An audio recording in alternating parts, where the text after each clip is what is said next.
all of my examples, and in fact all of the OWL problems, are going to use these abbreviations and the standard kind of column setup for breaking down variances.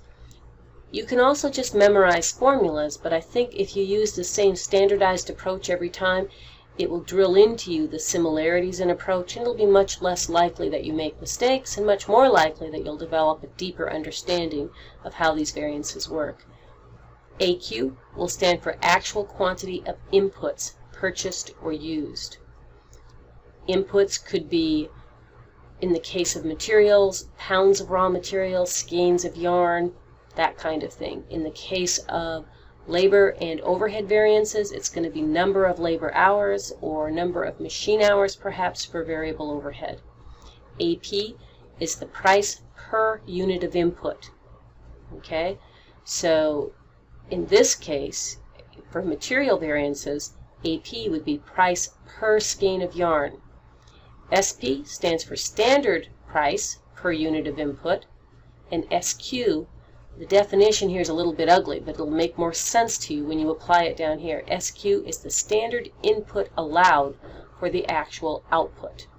In the case of materials, for Reno textiles, you could interpret that to mean how many skeins of yarn should it take to build the actual number of scarves, 7,200 scarves. SQ is what should it take for our actual level of output. Okay, so here's the standard setup, and in this case we're just going to do materials. We do each one of the manufacturing components separately: direct materials, direct labor, and variable overhead. But we'll use these same headings for each one of them. AQ times AP are your actual costs. So when you're breaking this down, make sure that your final answer here makes sense. This column is actual costs.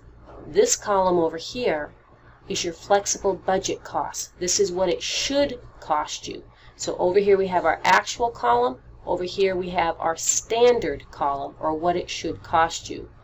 The difference between these two columns is your flexible budget variance. And notice what you can see before we get into the detailed analysis. The total variance for materials is 5760 unfavorable. Actual cost for materials is this 48,960. Standard, or should have cost, for these materials is 43,200. These are the three numbers that we already know. What we're trying to do different is we're trying to break this total unfavorable materials variance into two components: the price component and the usage component. And by creating these 6 columns, we can easily do that.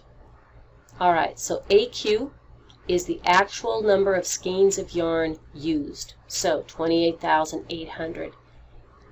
And the actual price per unit, $1.70 per skein. 28,800 times $1.70 gives us the 48,960. When you do the math, do a check and make sure this is the actual cost for direct materials, direct labor, whatever it happens to be. In this case, it's direct materials. Then jump over here. This is what it should have cost. Well, it should have taken 21,600 skeins of yarn, and they should have paid $2 per skein. The $2 comes straight off of the standard cost sheet. Where did the 21,600 come from? Well, remember what SQ is. It's how many skeins of yarn should it take to build 7,200 scarves. Well, it should take 3 skeins each times 7,200 scarves, and that's where the 21,600 comes from. If you multiply 21,600 times 2, you get the 43,200.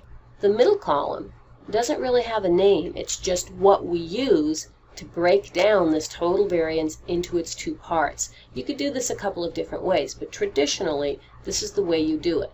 You take AQ times SP, and that's what's in the middle. Well, you already know what AQ is. It's the same AQ you have over here. So AQ is 28,800. SP comes from over here, the $2. Simple multiplication gives you this value in the middle. Now look at the difference between these two columns, the green column and the pink column. Numerically, the difference is $8,640. That's called the price variance. Why is it the price variance?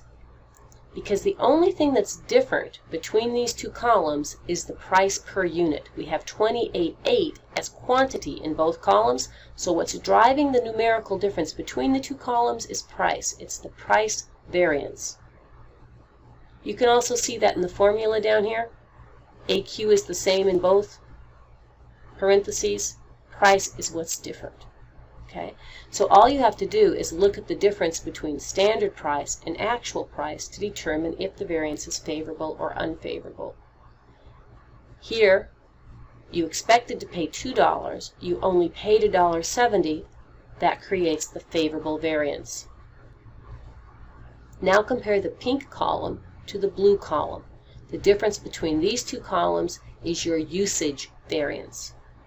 Notice that we're multiplying by standard price in both cases, so none of the difference between these two numbers is a result of price. You should have used 21,600 skeins of yarn. You actually used 28,800 skeins of yarn. That's what created the variance. Okay? So the difference between these two columns numerically is $14,400. It's an unfavorable variance because you used more yarn than you should have. If these were both favorable, you'd add them up. If they were both unfavorable, you'd add them up. When one is favorable and one is unfavorable, you net them. They net to 5,760, and the net variance is unfavorable because that's the larger variance. So now management has better information. They know that they spent too much on materials, but now they can tell a little bit more about why. They had a favorable price variance, but they used way too much yarn. One possible explanation for this particular pattern is that they bought cheap materials, that they got this price break and they bought yarn that they've never used before, and as a result, it didn't work. There was far too much scrap or some other problem with materials, and that might explain why they used too much. That's just one possibility.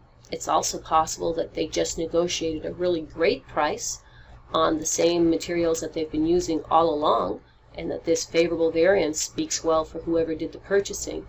This unfavorable variance may be totally unrelated. It may come from the fact that there were problems with the machines, and because the machines kept breaking down, it used too much raw materials, or maybe they had new untrained employees.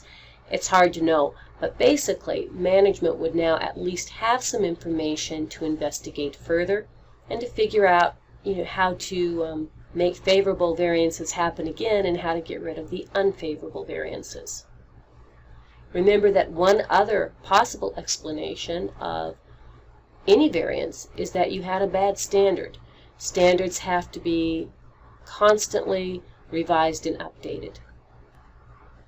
Try to set up the same schedule on your own for direct labor, and we'll do that analysis together next.